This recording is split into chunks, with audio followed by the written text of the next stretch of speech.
Looks like there are some changes made in Jujutsu Kaisen Season 2, Episode 11.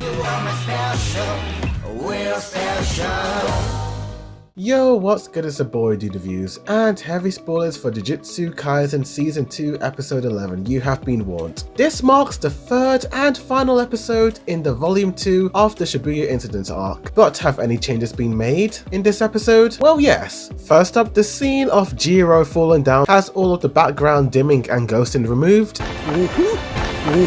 Next up, the scene of Megami's toad whipping Jiro away with its tongue has all the dimming and ghosting removed.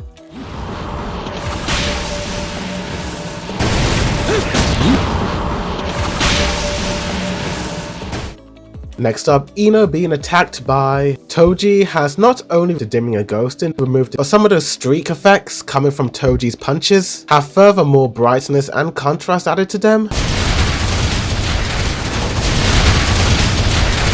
Next up, the scene of Yuji Itadori and Megami Fushiguro charging towards Jiro have all of the dimming and ghosting removed. It's a beautifully animated scene and it looks even better without that dimming and ghosting. Next up, some of those impact frames of Yuji and Megami punching Jiro have all the dimming and ghosting removed.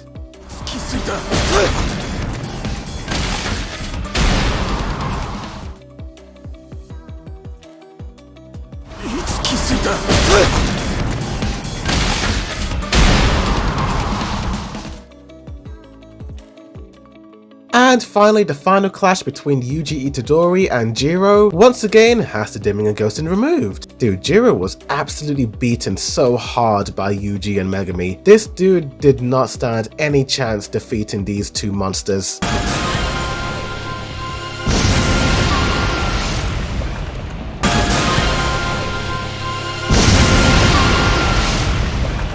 But that's about it. Those are all the major changes from TV to Blu-ray.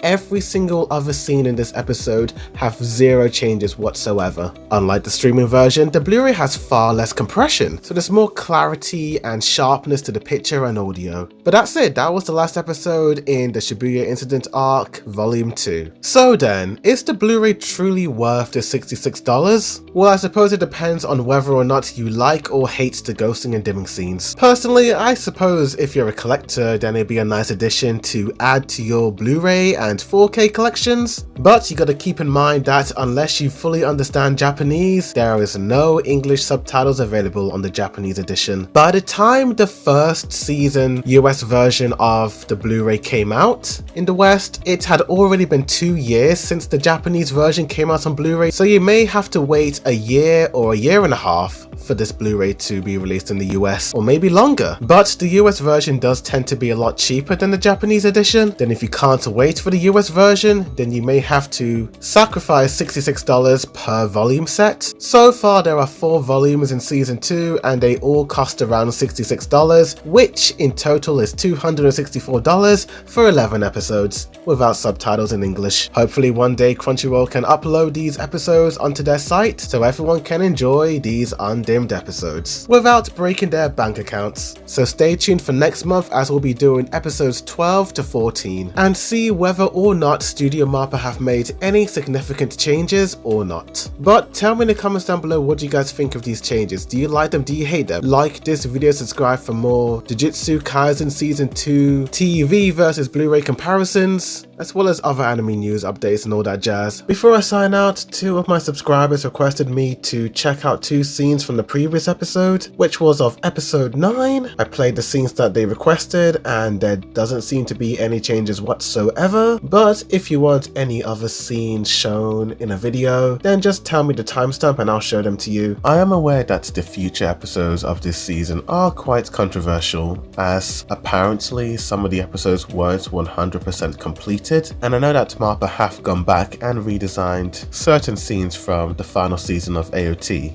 but whether or not they will do the same thing for JJK, we just have to wait and see.